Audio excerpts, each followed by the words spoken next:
Assalamualaikum students, myself Mohammad Athar Ali and I am here to teach you mathematics. So let's carry on.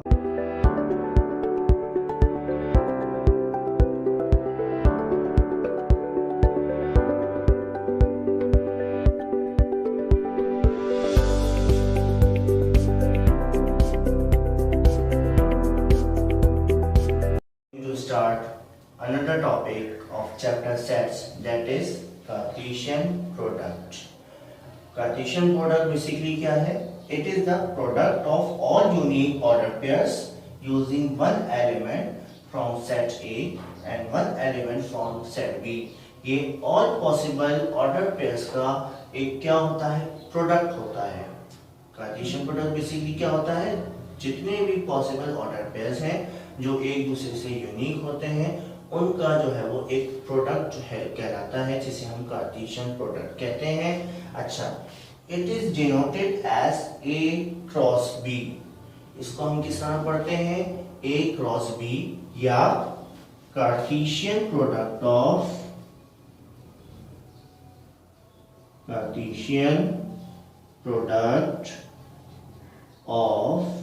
A and B.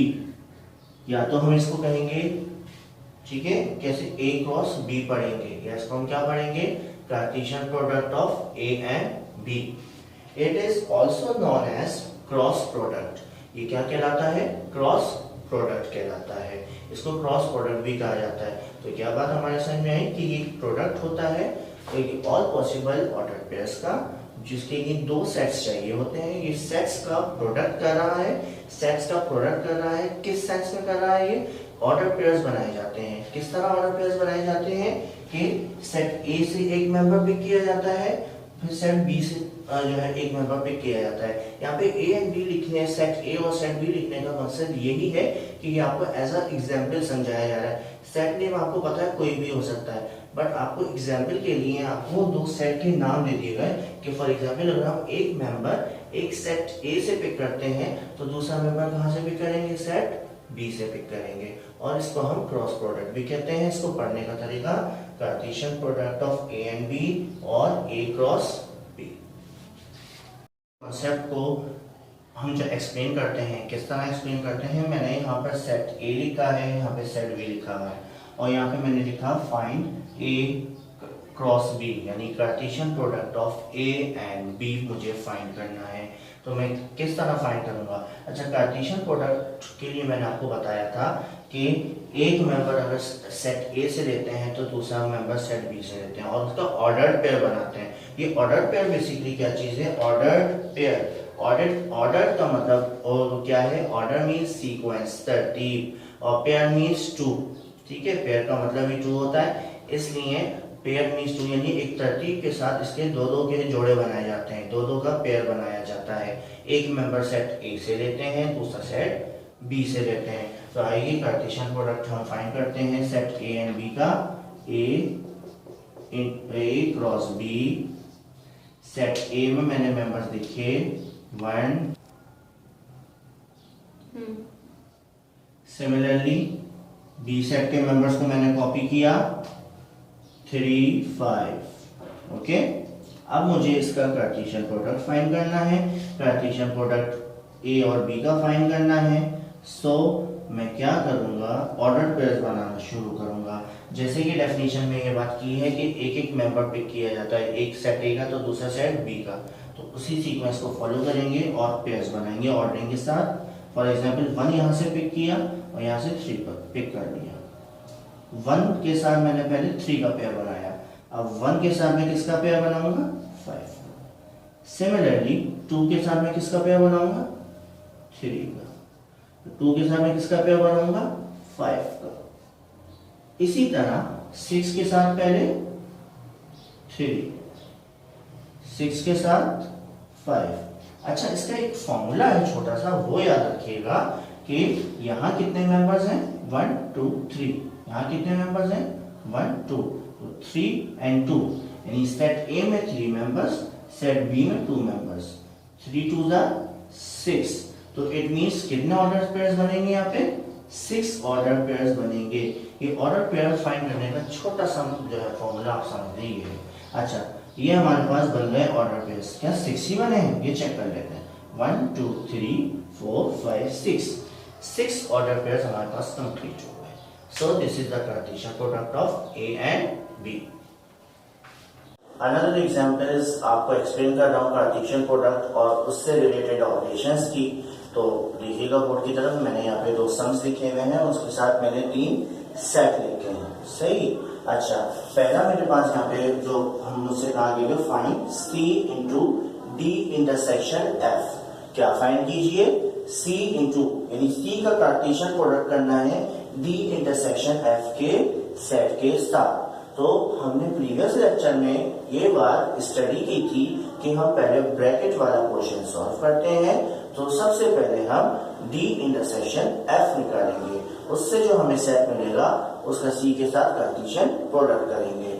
So let's start. Solution के लिए C into D intersection F, D intersection F सबसे पहले हम find करने जा रहे हैं। सही। D intersection F is equal to set D लिखा मैंने 1 2, इंटरसेक्शन सेट F लिखा मैंने 2 4। सही है। अच्छा, इंटरसेक्शन में क्या करते हैं? कॉमन मेंबर्स लेते हैं। तो कॉमन मेंबर आप देखोगे सिर्फ एक है यहाँ पर, दैट इज 2। तो एक ही मेंबर आ जाएगा D इंटरसेक्शन F के सेट में, दैट इज 2। ओके। अब ये जो D इंटरसेक्शन F का सेट आया है, इसका C के साथ हमें क्या करना है? कार्टेशियन प्रोडक्ट करना है। Cartesian C product D intersection F is equal to C set हमारे पास है P Q R। उसके बाद D इंटरसेक्शन F का सेट क्या था? इसमें एक मेंबर है 2। ओके। कार्टेशियन प्रोडक्ट करना है D इंटरसेक्शन F। ठीक है। अच्छा, यहां हमारे पास कितने मेंबर्स हैं? 3, और यहां पर एक मेंबर है। 3 मल्टीप्लाई 1, 3 1 3। कितने ऑर्डर पेयर्स बनेंगे? 3 ऑर्डर पेयर्स बनेंगे। कैसे? P के साथ पहले 2 को यूज करेंगे। P के साथ या तो एक ही मेंबर है और कोई मेंबर यूज नहीं हो सकता। अब Q की बारी आ जाएगी, Q के साथ भी 2 को यूज करेंगे। सिमिलरली R के साथ भी 2 को यूज करेंगे। और मजीद इसके ऑर्डर पेयर्स नहीं बन सकते, क्योंकि हमने इस फॉर्मूले से पता लगा लिया था कि 3 ही ऑर्डर पेयर्स बनेंगे। सो this is the Cartesian product of C and D intersection F। अब सेकेंड पार्ट का सॉल्यूशन मैं आपको एक्सप्लेन करता हूं। यहाँ पे D intersection F into D union F। D intersection F के सेट को D यूनियन F के सेट का क्या करना है? कार्टेशियन प्रोडक्ट करना है। तो अब हम इसका क्या करते हैं? हम इसका सॉल्यूशन स्टार्ट करते हैं। दोनों ब्रैकेट्स में है तो दोनों 1 बाय 1 सॉल्व करेंगे। जब दोनों का आंसर आ जाएगा, दोनों के सेट मिल जाएंगे, तो उनका आपस में कार्टेशियन प्रोडक्ट कर देंगे। सबसे पहले हम D इंटरसेक्शन F फाइंड करते हैं। सेट D में मेरे पास 1 एंड 2 दो मेंबर्स हैं, और सेट F में मेरे पास 2 मेंबर्स हैं 2 एंड 4। दोनों का इंटरसेक्ट किया मैंने D इंटरसेक्शन F। सो मेरे पास क्या आंसर आया कॉमन मेंबर में? 2। एक मेंबर आया, दैट इज 2। ठीक है, ये D इंटरसेक्शन F हो गया। इसी तरह D यूनियन F में फाइंड करूंगा। D union F, set D लिखा मैंने 1 2, यूनियन सेट F लिखा 2 4। दोनों सेट के मेंबर्स को यूनाइट करना है, कंबाइन करना है। यूनाइट किया और कंबाइन किया तो सीक्वेंस के साथ अरेंज किया। 1 2 दो दफा रिपीट हो रहा है तो एक दफा कंसीडर करेंगे, एंड 4। D यूनियन F का आंसर क्या आया? 1 2 4। अब इन दोनों सेट के दरमियान क्या करना है? Cartesian product. So D intersection F union F is equal to D intersection F में आप देखोगे एक मेंबर है 2, D यूनियन F में आप 3 मेंबर्स देखोगे 1 2 4। सही है। अच्छा, अब यहाँ पे एक मेंबर, यहाँ 3 मेंबर, 1 मल्टीप्लाई बाय 3, 3 1 3 3, कितने ऑर्डर पेयर्स बनेंगे? 3 ऑर्डर पेयर्स बनेंगे। ओके, 3 ऑर्डर पेयर्स बनेंगे। तो हम क्या करेंगे, यहाँ पे ऑर्डर पेयर्स को बनाना शुरू करेंगे। 2 के साथ पहले 1 का पेयर बनाया, फिर 2 के साथ 2 का पेयर, और फिर 2 के साथ 4 का पेयर बन गया। ठीक है, this is the Cartesian product of D intersection F and D union F। एक और एग्जाम्पल कार्टेशियन प्रोडक्ट से रिलेटेड आपके सामने मौजूद है, इसको सॉल्व करना स्टार्ट करते हैं। हमें करना क्या है, L माइनस n पर जो डिफरेंस लेंगे, L और n का डिफरेंस लेंगे, जो आंसर आएगा उसका सेट M के साथ प्रोडक्ट कर देंगे, कार्टेशियन प्रोडक्ट फाइंड कर देंगे। फर्स्ट ऑफ ऑल हम ब्रैकेट वाला पोर्शन फाइंड करते हैं, L माइनस n, ठीक है, सेट L लिखा 2 3 5 माइनस सेट n लिखा 3 5 6। कॉमन मेंबर्स यहाँ पे कैंसिल आउट हो जाएंगे। कौन कौन से कॉमन मेंबर्स हैं? 3 से 3 कैंसिल, 5 से 5 कैंसिल। अच्छा, डिफरेंस में हमने आपको बताया था कि पहले सेट के रिमेनिंग एलिमेंट लिखे जाते हैं, सेकंड सेट के मेंबर को इग्नोर कर देते हैं, तो वही यहाँ पे हम अप्लाई करेंगे। L माइनस n, ओनली एक मेंबर हमारे पास आएगा 2। अब इसका सेट M के साथ कार्टेशियन प्रोडक्ट करना है, तो L minus n M is equal to L minus n का सेट आया इंटू सेट M 2 4। ठीक, अच्छा, L minus n into M, एक मेंबर, यहाँ 2 मेंबर, कितने सेट बनेंगे? 1 मल्टीप्लाई 2, कितने ऑर्डर पेयर्स बनेंगे? 1 मल्टीप्लाई 2 से हमें पता चल जाएगा 2 ऑर्डर पेयर्स बनेंगे। तो 2 ऑर्डर पेयर्स बनेंगे हमारे पास। पहला ऑर्डर पेयर कौन सा बनेगा? पहले 2 के साथ 2 का पेयर बना, और फिर 2 के साथ 4 का पेयर बन गया। इस तरह ये 2 ऑर्डर पेयर्स इसके बन गए, और L difference n into M हमारे पास सॉल्व हो गया। Okay students, your today's homework is do question 1, question 3, question 4।